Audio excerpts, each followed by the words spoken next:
So bagong lahat, dahil hindi nga ginulat ni Kai Sotto ang mundo, si Jalen Green na lang ang gagawa. Ito kasi ang naging statement ni Jalen Green papasok ng next season na we gonna shock the world, kasama si Devin Booker dun. Parang ang hindi excited si Booker na makakasama niya si Jalen Green sa Phoenix Suns. Dati nung nagkaroon sila ng trade para kay KD at kay Bradley Beal, agad sinabi nun ni Devin Booker sino ang babantayan sa kanila. Yun palang mangyayari, sino ang iti-trade sa kanila or iba-buy out. Base pa kay Jalen Green, since last year pa sinusubukan siyang i-trade ng Rockets. Yun kasi ang pakiramdam niya. Siya nga lang yung malakas ang loob na nagsabing dadalhin niya sa playoffs yung team niya na natupad naman ni Jalen Green, pero hindi naman niya sinabing mananalo sila sa playoffs. At least tinupad niya. Ngayon naman kailangan to pa rin ni Green yung sinabi niyang silang dalawa ni Devin Booker ang magiging isa sa exciting duo ng NBA. Dahil doon nakasalalay ang pang-shopping ni Drea Michelle, ang asawa ngayon ni Jalen Green. Hindi naman mababago ang role ni Green, magiging second option siya kay Booker.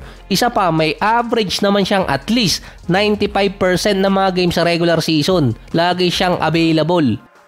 Ang problema lamang ni Green sa 4 na taon sa kanyang NBA career na meron 20 points, 4 rebounds, 3 assists, hindi pa siya nagkakaroon ng mas mataas na 43% shooting mula sa field. Sa pagitan din ni Booker at nitong si Green, magkakaroon sila ng combine na 46 points per game. Hindi ganong kataas katulad ng ibang duo sa ibang team. First time na magkakaroon din ng teammate ni Green na shoot first player. Teka, wala palang naiwang veteran point guard yung Suns. May chance na bumalik si CP3 sa Phoenix Suns dahil yun ang isa sa mga option niya. Katulad lang din ang gagawin ng ibang team para makapag-sign ng isang veteran player, magbibitaw ng player. Katulad ng gagawin ng Bucks para kay Cole Anthony.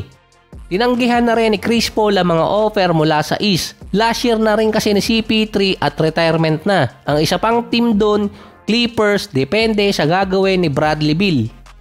Base sa report, kailangan mag-intay ng July 16 PH time bago ma-buyout si Beal. Base sa rule, kailangan ibigay kay Bradley Beal ang 20% advance bago siya i-buyout. Sa July 16 magte-take effect yun. Ironic lang kung kailan iba-buyout si Beal, saka nagpalit ng president ng player union, si Van Fleet na. Yung nag-implement kasi ng rule na nagpahirap sa Suns si CJ McCollum, ang president dati. Tapos kung kailan na-disband yung Big 3 ng Suns, doon naman siya pinalitan. Mag-iintay na lang si Beal ng payment mula sa Suns, tuluyan na siyang iba-buyout ng team. Kapag na-clear si Beal, mawawala din ang tax apron ng Suns, doon naman papasok si Jalen Green. Pwede siya makakuha ng another extension sa susunod na taon. Dahil flexible yung binigay na kontrata kay Jalen Green, madali siyang maiti-trade or madali siyang maire-resign depende sa magiging performance niya sa team. So based din sa mga report, kapag na-buyout si Beal, Clippers siya mapupunta or dun siya pupunta. Nawala na kasi si Norman Powell sa kanila at makukuha ni Beal yung starting role. Expected sa susunod na linggo lilipat si Beal sa LA. Base yan kay Zach Lowe. Ang isa pang team na interesado kay Bradley Beal kapag na-buyout, Minnesota. Wala nakuha ang Minnesota na free agent bukod sa na-retain nilang mga core players, si Naz Reid at Randle. Parang hindi rin naman kailangan ng Minnesota si Bradley Beal sa lineup dahil may Anthony Edwards sa starting unit ng Minnesota para sa shooting guard. Meron din Terrence Shannon Jr. at Dante sa second unit. Ang makikita lang kasing papalitan doon yung position ni Nickeil Alexander Walker. Kung magkaka-interest doon si Bradley Beal, biruin mo nangyari kay Beal. Bayad na siya, pinag-aagawan pa ng mga teams. Andun din kasi ang Bucks, kaso nakuha na nga si Cole Anthony. Yung Golden State andun pa rin na merong mid-level exception na pwedeng ibigay kay Beal na medyo malaking kontrata. Intact pa rin naman yung lineup ng Minnesota bukod sa nawala si Alexander Walker sa lineup. Meron naman silang pwedeng ipalit sa minuto niya. Ang focus kasi ng Minnesota ngayon si Anthony Edwards na talagang hanggang next contract, fully committed ang team sa kanya.